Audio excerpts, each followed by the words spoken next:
MBBS in abroad. Apollo MedSkill 6 years of MBBS program will be completed in 35 lakhs only. Sessions case number 5347, applic 84, dated June 5th, 1984. Name of the accused, Surya.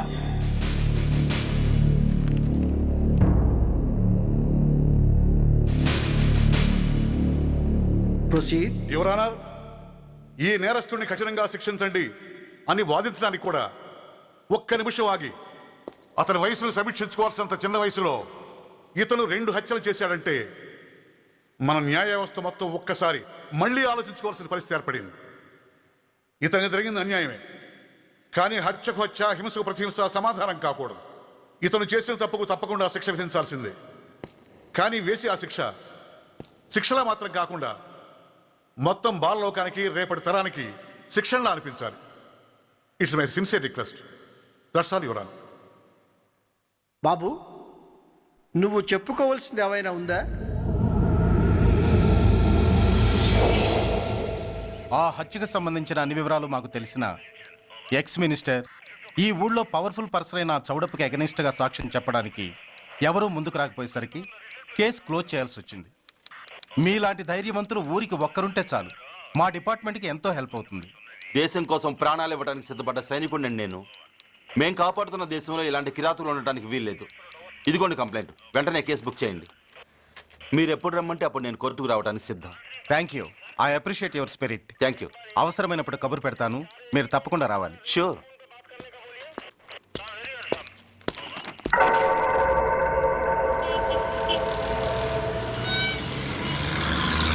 అవును sir, report ఇచ్చి వెళ్ళాడు. Address తెలుసు sir, మిలిటరీలో పనిచేస్తాడంట. Leave మీద ఇంటికి వచ్చాడు. వాడి సంగతి మేము చూసుకుంటాం సార్, మీరేం వరి అవ్వకండి. అరే, ఈ మాత్రం దానికి మీరెందుకు సార్, మేమెందుకున్నాం? తెల్లారేసరికి వాడు ఎన్కౌంటర్ అయిపోతాడు, సరేనా? ఓకే సార్, ఉంటారు సార్, నమస్తే.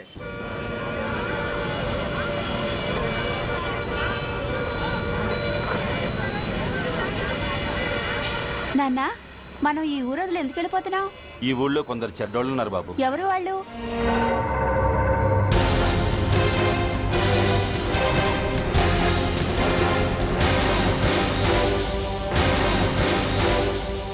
జై జవాన్.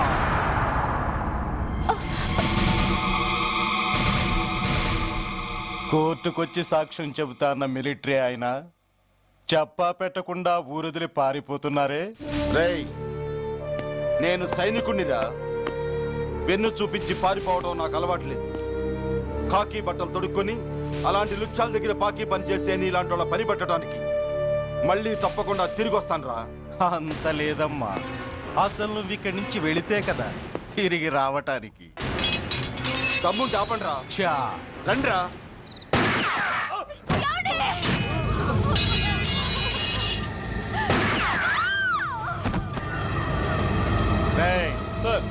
ఆ 2 శవాల్ని బస్సు వెనక టైర్ల కింద పడుకోబెట్టు.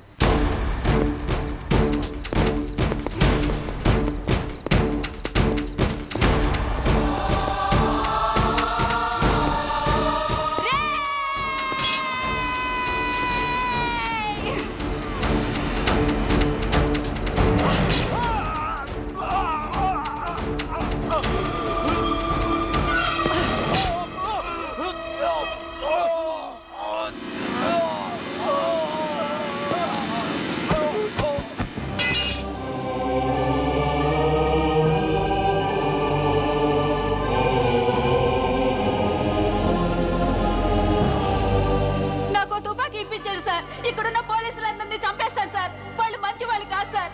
మా నాన్న దేశాన్ని కాపాడే సైనికుడు సార్. మా అమ్మని నాన్నని అన్యాయంగా చంపేశారు సార్ ఈ పోలీసులు.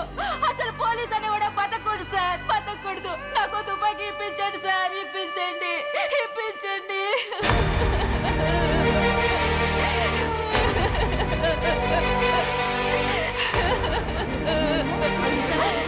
Order, order. The judgment is reserved. Court is adjourned. ఏ తలబట్టేసిందా? మీరా?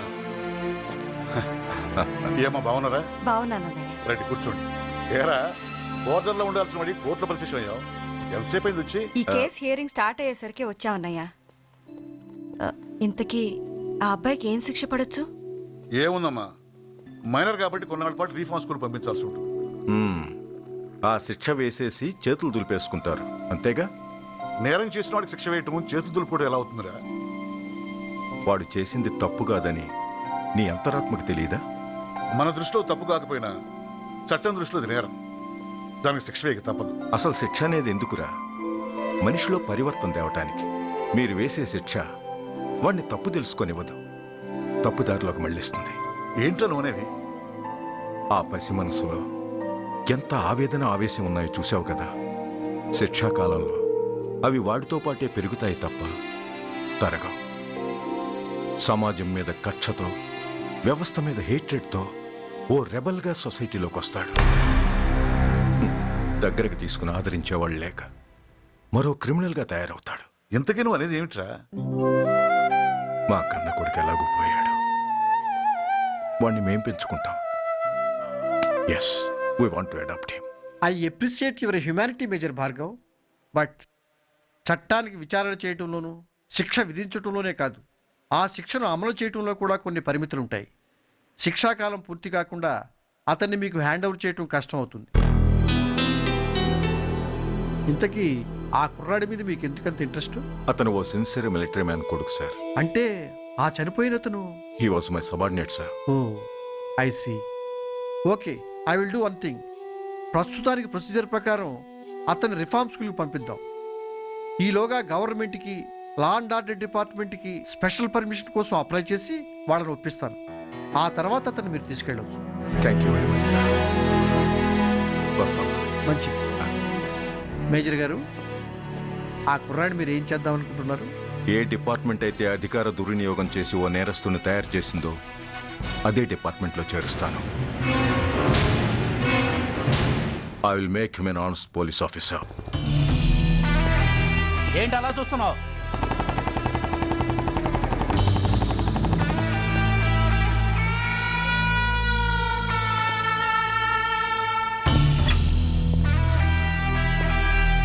ఏంట్రా, ఏంటి మీదకి వస్తున్నావు? ఏమన్నావురా? సిగ్నల్ పడకుండా ఎందుకు వెళ్ళావు? నన్ను నువ్వు ఏమన్నావు? బుద్ధి ఉందా లేదా అన్నాను.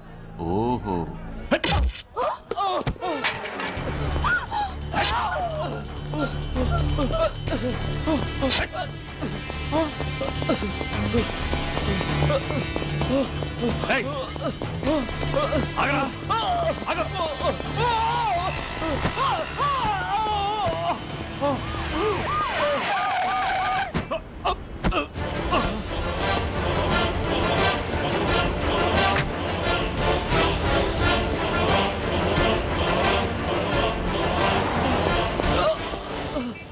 అతని హాస్పిటల్కి తీసుకెళ్ళండి. Drop the knife. కత్తి కింద పడై.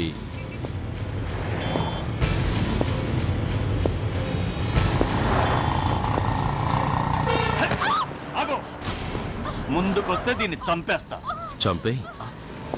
చంపితే ఏమవుతుంది? నిన్ను చంపడం నాకు ఇంకా తేలికవుతుంది.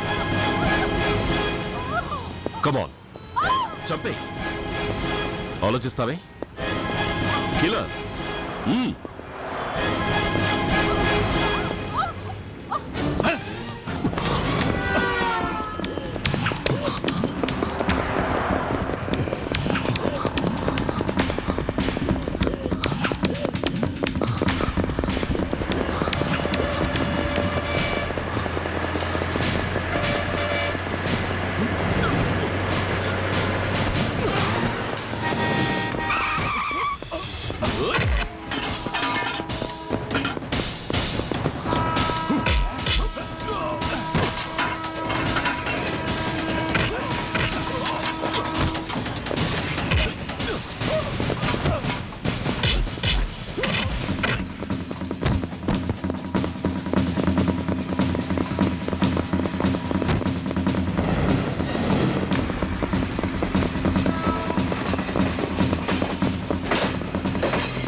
నమస్తే సార్. నమస్తే సార్.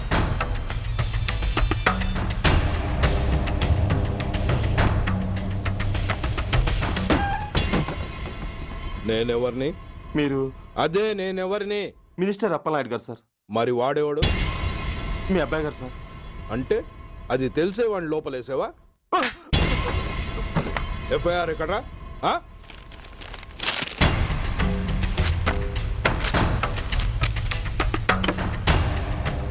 నువ్వే నా రైటర్వి? అవును సార్.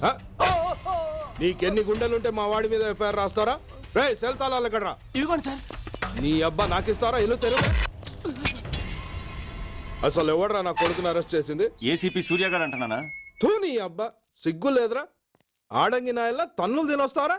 నా కడుపున చెడబుట్టావు కదరా. వెళ్ళు కార్లో కూర్చో.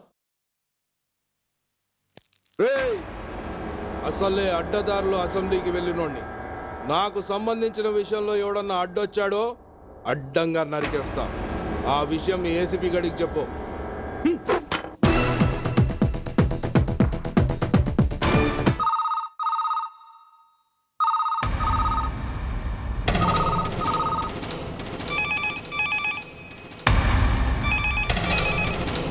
Commissioner here. ఏంటి ఏ పోలీస్ స్టేషన్లోనూ ఫోన్లు ఎత్తడం లేదా? ఏమయ్యారు వీళ్ళంతా?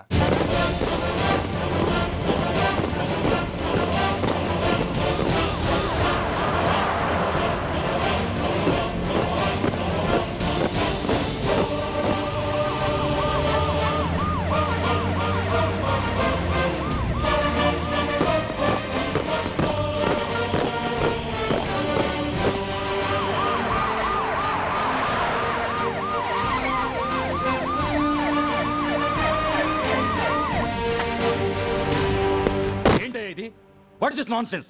యూనిఫామ్ తీసేసి పోలీస్ స్టేషన్ మూసేసి బజారు పడతారా? మీరు పోలీసులు అనుకుంటున్నారా, గుండా అనుకుంటున్నారా?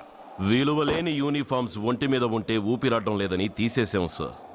పందులు పందికుక్కులు స్టేషన్లోకి వచ్చేస్తుంటే వాటిని ఆపే శక్తి లేక తాళాలు వేసేసాం సార్. మిస్టర్ సూర్య, పోలీసు వ్యవస్థ లాంటి ఎమర్జెన్సీ సర్వీసుల్లో ఇలా సమ్మెలు చేయడం నిషేధం.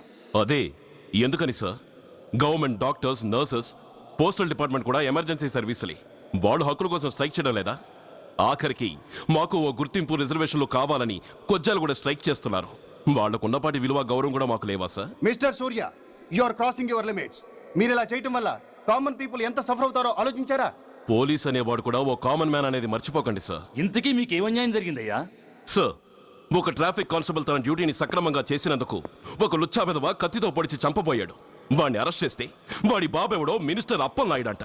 వాడొచ్చి మన ఊపిరితో సమానమైన ఎఫ్ఐఆర్ ని వాడు మందు కొట్టి మూతి తుడుచుకునే ముండకొంగు నలిపినట్టు నలిపి పారేసి అది రాసిన రైటర్ని డ్యూటీలో ఉన్న ఎస్ఐని సెంట్రీని కొట్టి దమ్ముంటే నా కొడుకు మీద చెయ్యేసి చూడంట్రా అడ్డొచ్చిన వాడిని అడ్డంగా నరుకుతానని ఛాలెంజ్ చేసి మరి వాడు కొడుకుని తీసుకెళ్లిపోయాడు సార్.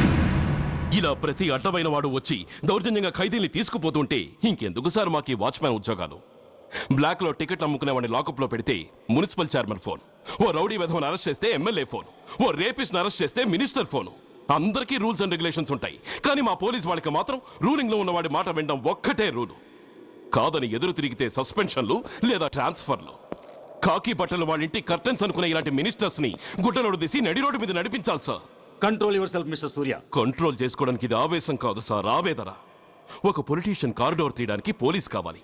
వాడు చేసిన తప్పుడు పని వల్ల కడుపు మండిన అన్నల బుల్లెట్ల గడ్డుగా పోలీస్ కావాలి. ఆఖరికి వాళ్ళ పెళ్లాల బ్యూటీ పార్లర్కి వెళుతుంటే తోడుగా పోలీస్ కావాలి.